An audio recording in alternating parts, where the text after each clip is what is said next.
Haftanın kaç günü?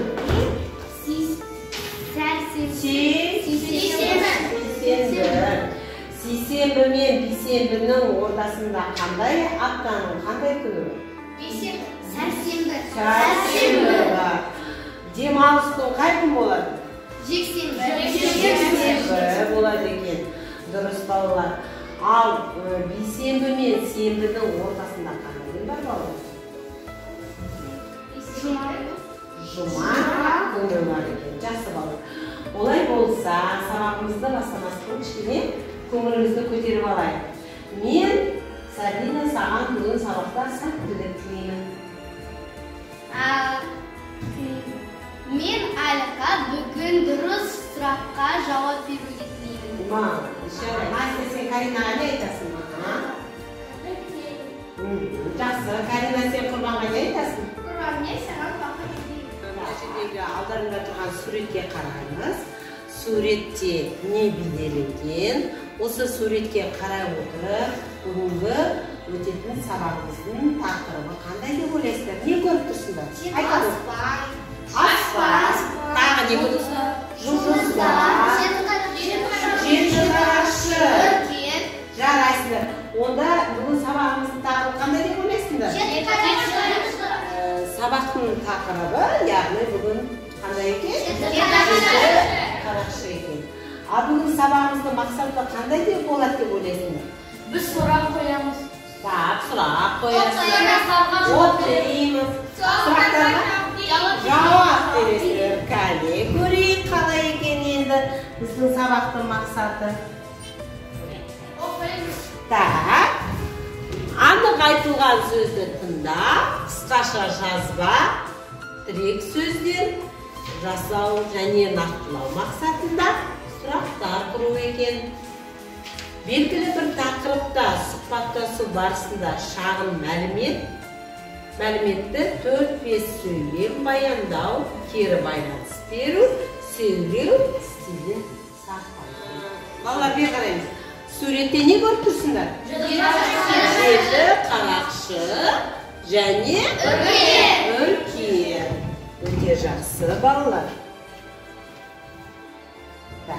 Енді балалар мәтінді оқимыз, түсініп оқиық. Қане Сабина бастай ғой.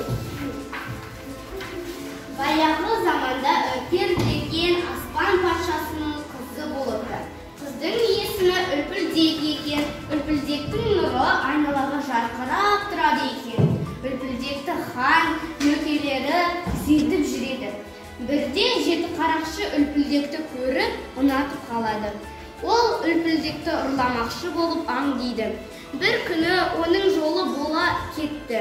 Сол күні Үлпілдектің қасына нөкерлілер болмай қалған еді. Жеті қарақшы осы сәтті пайдаланып, оны ұрлап әкетеді. Олай болса, мәтіннен тірек сөздерді бірінші теріп жазамыз, иә?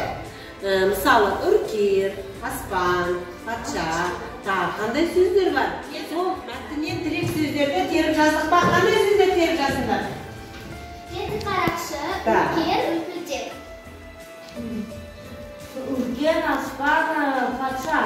Жеті қарақшы, Үлпілдек и нөкер.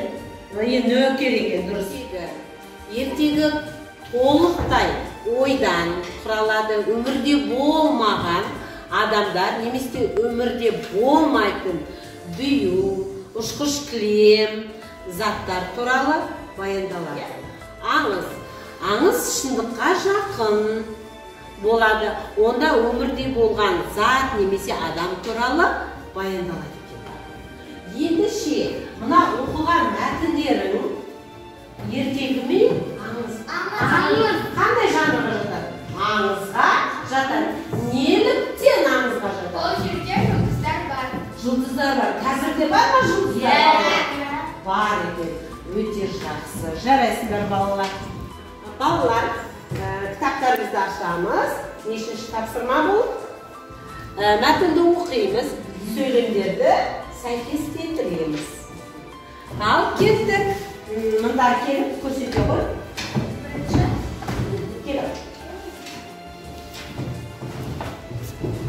қалай сәйкестігіндереді?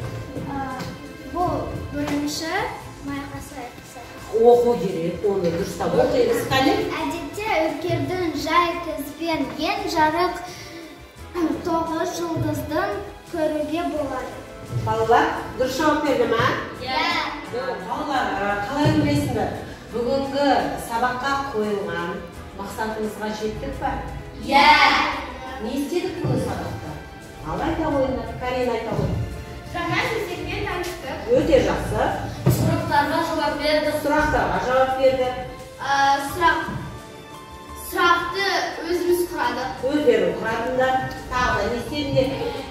Ертегіз мен аңызды қандай жанр екендерін білдіңдер ме? Иә.